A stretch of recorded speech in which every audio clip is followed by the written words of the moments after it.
The coin of Aerys, second of his name, had landed on madness.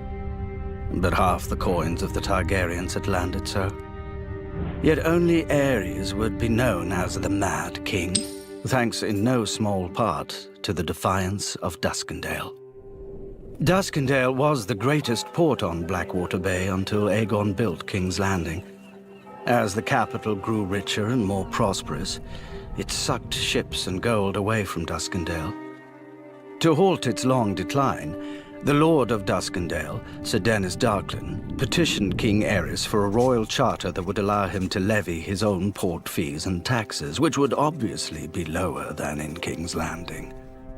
The Hand of the King, Tywin Lannister, refused.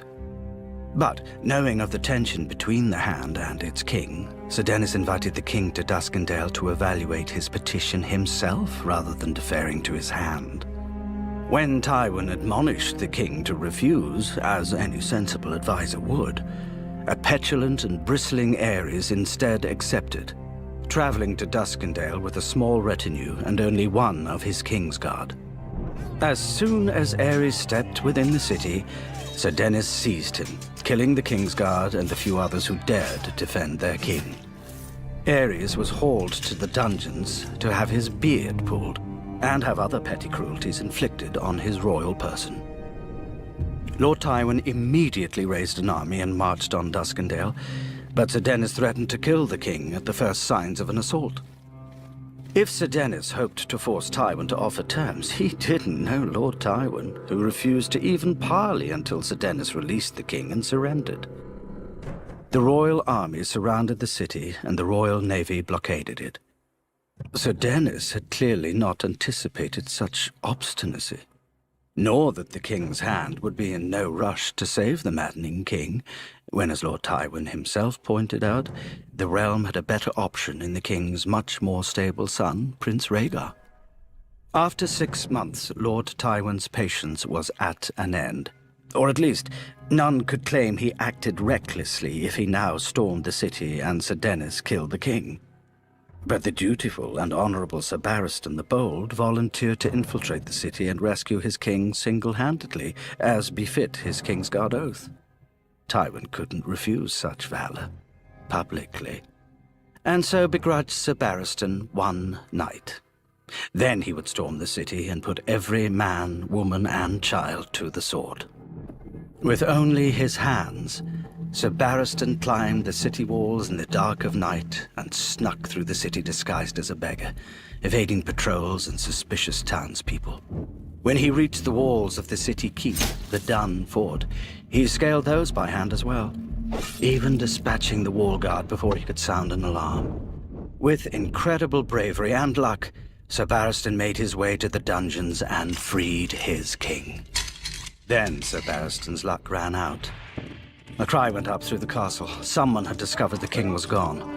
With horns and trumpets blaring an alarm, Sir Barristan cut their way to the stables, avenging his slain Kingsguard brother, but taking an arrow to his chest.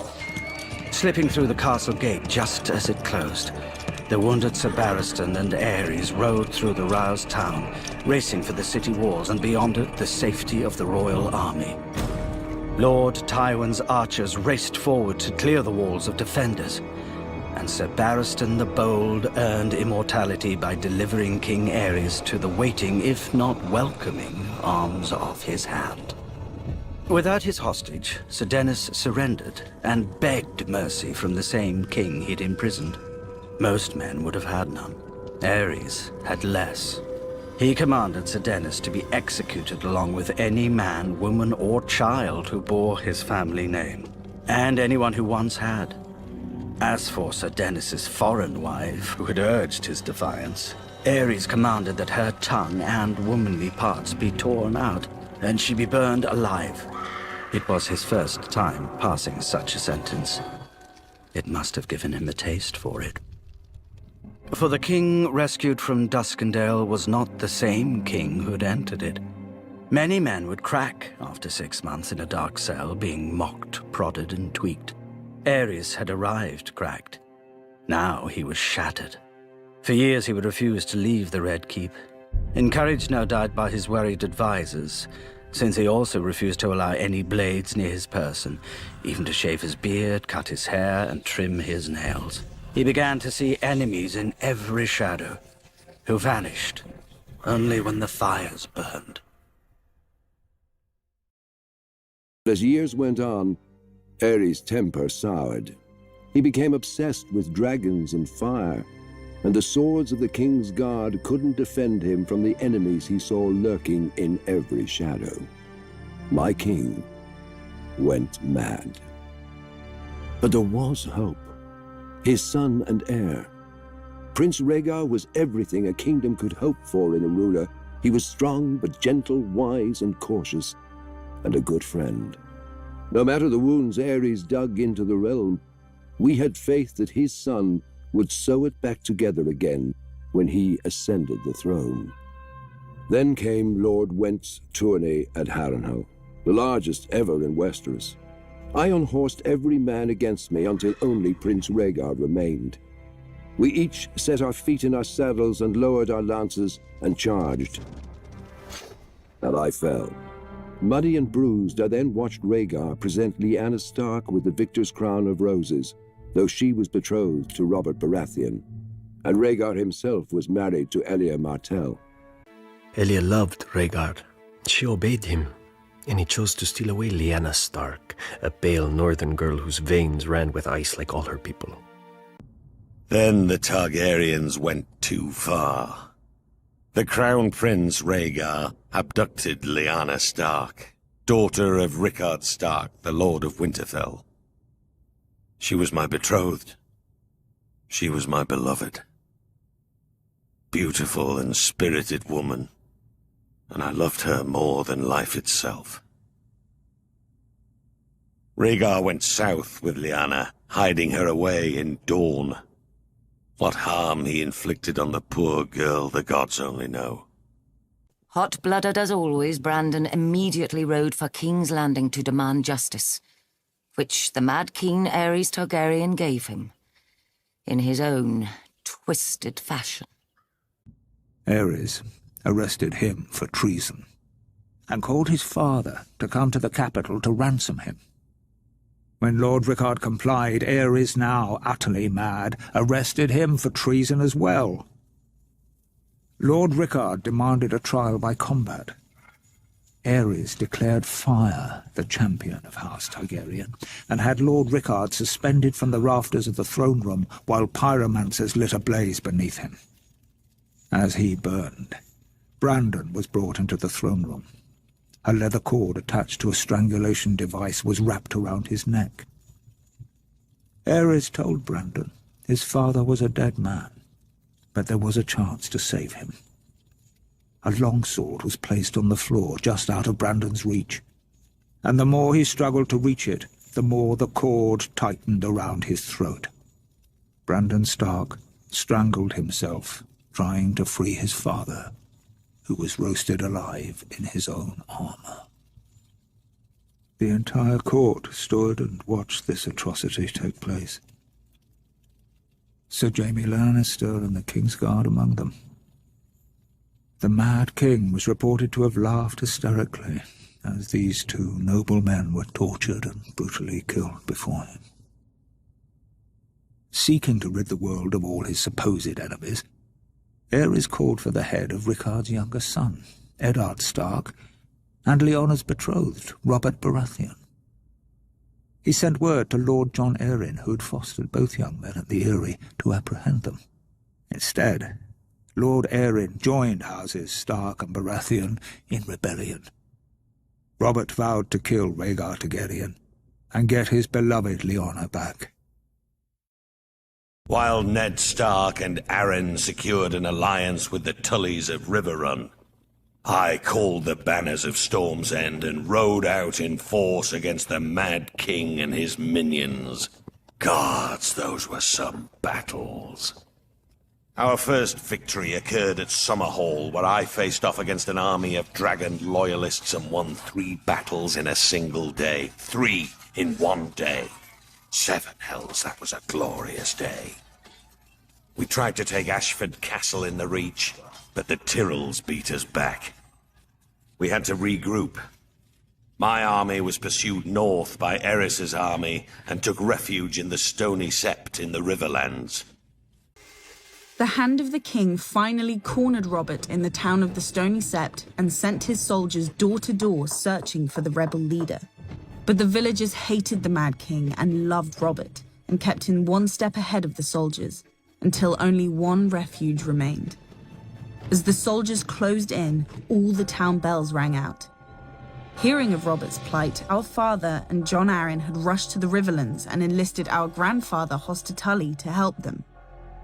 Together, they routed the Hand's army and rescued Robert. To celebrate and cement the Tully alliance, our father wed our mother Catelyn and Jon Arryn took our aunt Lysa.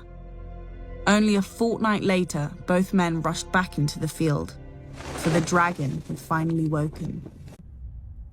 Early in the war, Mace Tyrell's indecisive victory at Ashford cut Robert off from Storm's End. Instead of pursuing Robert and risking his record, Mace Tyrell turned east and laid siege to our home. His vast army and navy encircled us and prevented any resupply by land or sea. If a wagon tried to reach us, it was burnt. If a ship tried to land, it was sunk. We were locked in Storm's End to starve, but Robert commanded me to hold the castle no matter the cost. He could ill afford to lose his ancient seat, which had never fallen. When Mace Tyrell marched on Robert's home of Storm's End, as by the end of the rebellion, the castle was garrisoned by Robert's younger brother Stannis and a small guard, and would not hold out for long. When it fell, Robert would be homeless, and his support would bleed away. This I knew from experience. Months later, Stannis was still holding the castle. Nobody cared.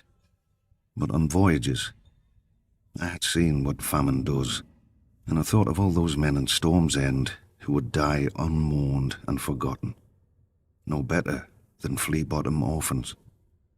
I told my wife and myself that I'd get a high price for the onions and salt beef. In truth, I knew I'd be captured by the Tyrell galleys or drowned, but I was too stubborn.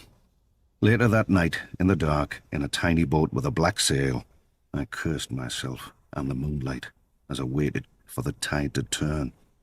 When it did, the wind beat the sail so hard I ripped it down, fearing the Tyrell ships would hear. Luckily, they'd grown lax. With muffled oars alone, I steered my cargo through the treacherous currents and snarls of rock that gave Shipbreaker Bay its name. The waves finally carried me, soaked and near blind from sea water, through the mouth of the cavern beneath the castle. Then Stannis Baratheon arrived. The siege had left him gaunt, but not weak, never weak. He greeted me and accepted my onions with cool courtesy, betraying no emotion, even as all wept. He doled out the food to his wife and each of his men before he ate himself, a portion no larger than any other. When he finally thanked me, I could see his mind had already returned to the castle's defense. His duty. Ravens soon arrived with dark news for the king. The Vale was in open revolt. Demanding Lyanna Stark's return, Robert Baratheon was smashing any army that dared face him. Eddard Stark, Brandon's younger brother, was marching the whole of the north down the neck and had taken Catelyn Tully, Brandon's betrothed, for his own, thus winning the support of the Riverlands. The king sent ravens to Casterly Rock to beg his former hand, Tywin Lannister, for help. And no ravens returned. While my father's servants were losing my father's kingdoms, my brother Rhaegar had been cooped up with his mistress, whore, whatever else. I'd call her a distraction. But now Rhaegar came to his senses and returned to King's Landing. He persuaded our father to summon his estranged friend, Lord Tywin Lannister, the richest and most powerful lord in the realm. Rhaegar himself would lead the royal army against the usurper, Robert. A plan was devised.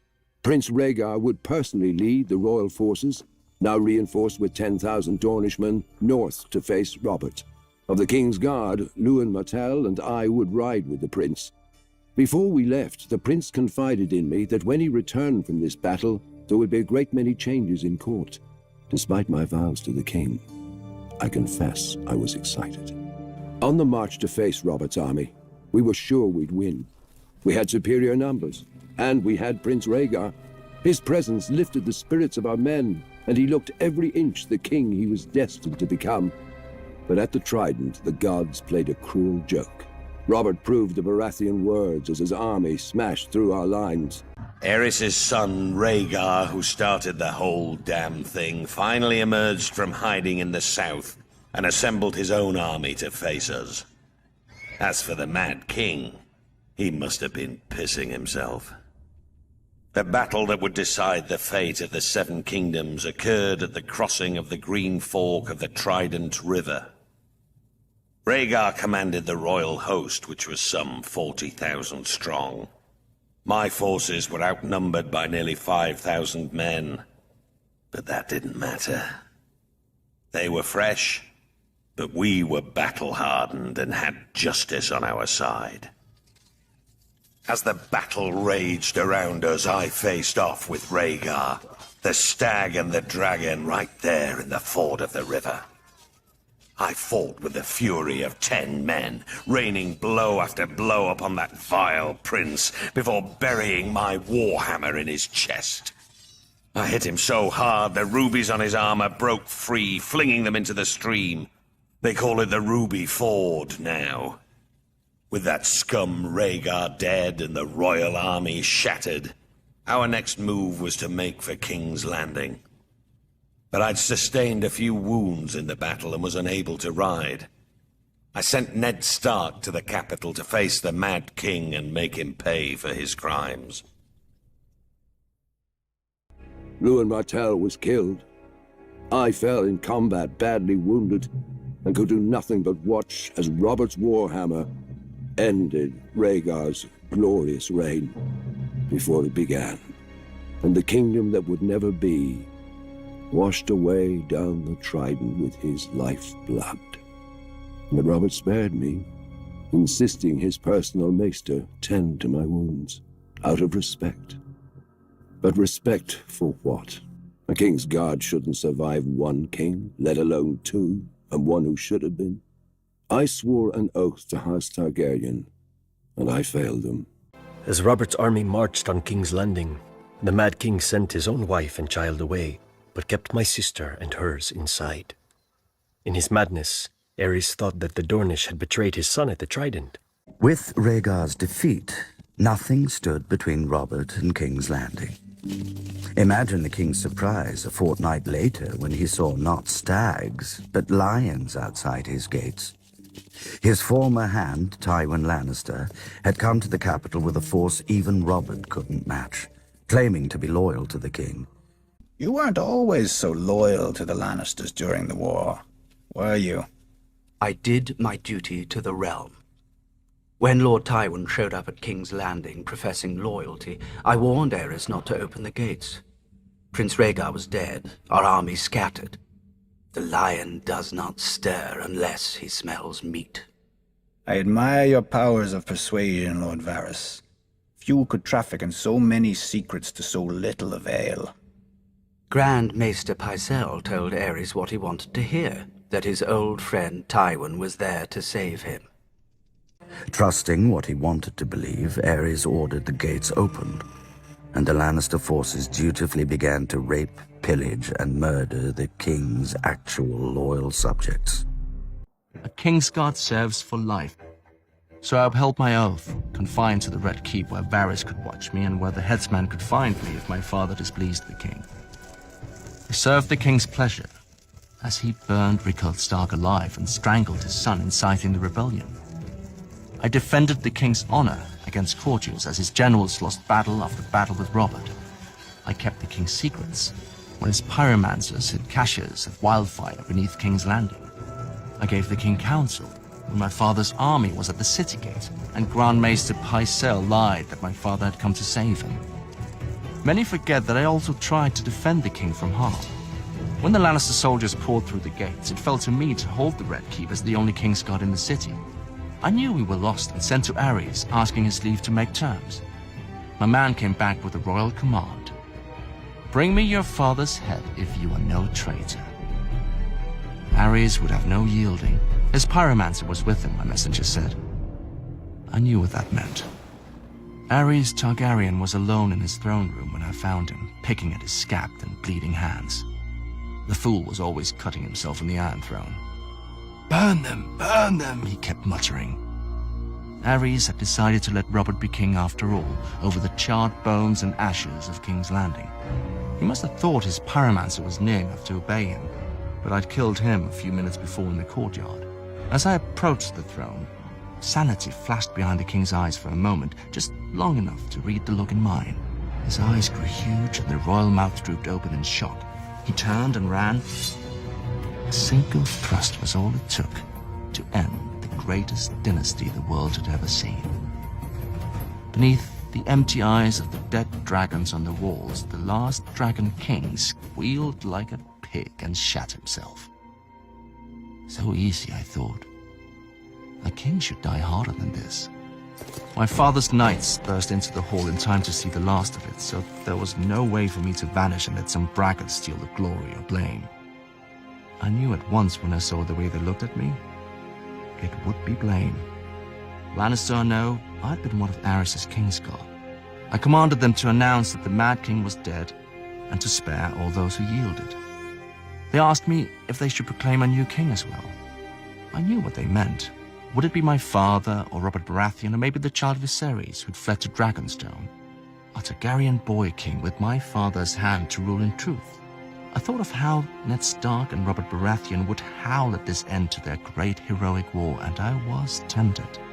Then I glanced down again at Aerys, his life's blood oozing from the wound and pooling on the floor around him. Proclaim who you bloody well like, I said. I climbed the steps to the Iron Throne and sat on it with my sword across my knees, waiting to see who would come to claim the kingdom. All this could have been forgiven. War is terrible, and men must become terrible to wage it. But the Lannisters knew that as long as my sister and her children, Prince Rhaegar's heirs, lived, no usurper could safely sit the throne. So Lord Tywin's dog, Sir Gregor Clegane, the Mountain, made Elia watch as he murdered her daughter and dashed her infant son's head against a wall. Then, with her baby's blood still on his hands, he raped my sister and murdered her. When Lord Tywin later presented their bodies to Robert Baratheon wrapped in pretty Lannister cloaks, I have been told the red color graciously hid the blood from men's eyes. Lord Eddard was horrified by what he saw when he entered the city. Homes looted and burned, women raped, scores of innocent citizens killed. Disgusted, he led his force up Visenya's hill to the Red Keep. Upon entering the throne room, he found King Aerys lying in a pool of blood, dead by the hand of his own sworn King's Guard, Jaime Lannister, who sat brazenly upon the throne. Demanding to know the whereabouts of Queen Rhaela, Lord Eddard was informed the Queen and her son Viserys had been spirited away to Dragonstone before the Lannisters arrived, but other members of the royal family were not as fortunate. Elia, Martell of Dorne, who was the wife of Prince Rhaegar, had been raped and murdered by Sir Gregor Clegane on Lord Tywin's orders. Sir Gregor and his man had also butchered Rhaegar's young children. When Robert was well enough to reach the capital, Lord Eddard demanded the Lannisters answer for their heinous crimes. Robert refused, and sent him south to relieve the Baratheon stronghold of Storm's End, which was still under siege by forces loyal to the crown. Had I been able to ride, perhaps I could have reached King's Landing sooner and prevented some of the violence that occurred when the Lannisters entered the city. Still, what Lord Tywin did was for the greater good. Even what happened to Princess Elia and her children. Babies or no, theirs was the same cursed blood that flowed within the Mad King's veins. They were dragon spawn and couldn't be allowed to survive. What would they grow to be? Loyal subjects? Ned with his damn northern honor. He and I had our first major fight over the deaths of the Targaryen children. Ned called it murder. Murder? It was war. It was war. Lord Stark demanded that the Lannisters be held responsible for their crimes. Was it a crime to put an end to a family of lunatics born of incest? I wouldn't and still won't blame Tywin. Instead, I sent Ned Stark south to finish off the remaining Targaryen loyalists. But I held the castle until Lord Eddard remembered us and marched to lift the siege. The Tyrells didn't even put up a fight. And Robert threw a feast to celebrate Lord Eddard's victory. I was sent to the Royal Island stronghold of Dragonstone to deal with Viserys and Daenerys, the last surviving Targaryen children. Before I arrived, however, they escaped across the narrow sea. Robert was furious. He stripped me of Storm's End and gave it to that prancing fool Renly, my younger brother. When the Usurper heroically sent men to kill me and my newborn sister to protect his stolen throne, a loyal knight smuggled us across the narrow sea to Essos. Here we have lived in exile ever since, dreaming of a day when we will cross the narrow sea and take back my father's throne.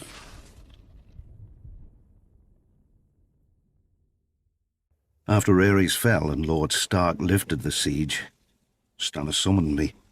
For my salvation at Storm's End, I was to be granted a knighthood, a keep of my own, and my son taken into Stannis' personal service.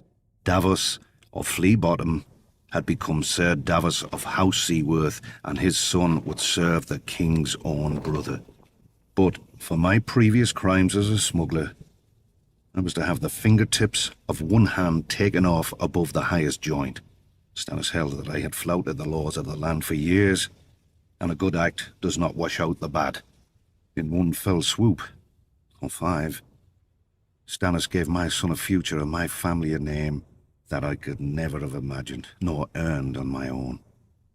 I still keep the finger bones in a bag around my neck, to remind me what I was and what I owed to Stannis. Later, when Robert was crowned, he appointed Jon Arryn as Hand of the King. Lord Arryn's first order of business was to broker a truce with the Martells of Dorne, who were outraged by the brutal murder of Princess Elia and her children. Following the death of Lyanna Stark, who had been betrothed to Robert, Houses Baratheon and Lannister were joined in marriage when the new king took Tywin Lannister's eldest daughter Cersei as his queen. As for Eddard Stark, he returned to his stronghold of Winterfell, forever haunted by his sister's death and the shameful way that Robert had secured his throne. Robert won, and my husband avenged his brother and my love.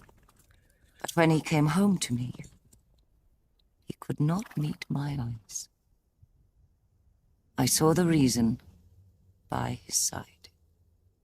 Many men have bastards, I know, and under the strain of war, any man, no matter how honourable, may forsake his vows for a night of warmth that he may never know again.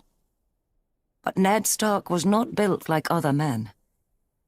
His northern honour would not let him sequester his shame in some distant holdfast. He brought this boy, this Jon Snow, home to raise with his true-born children.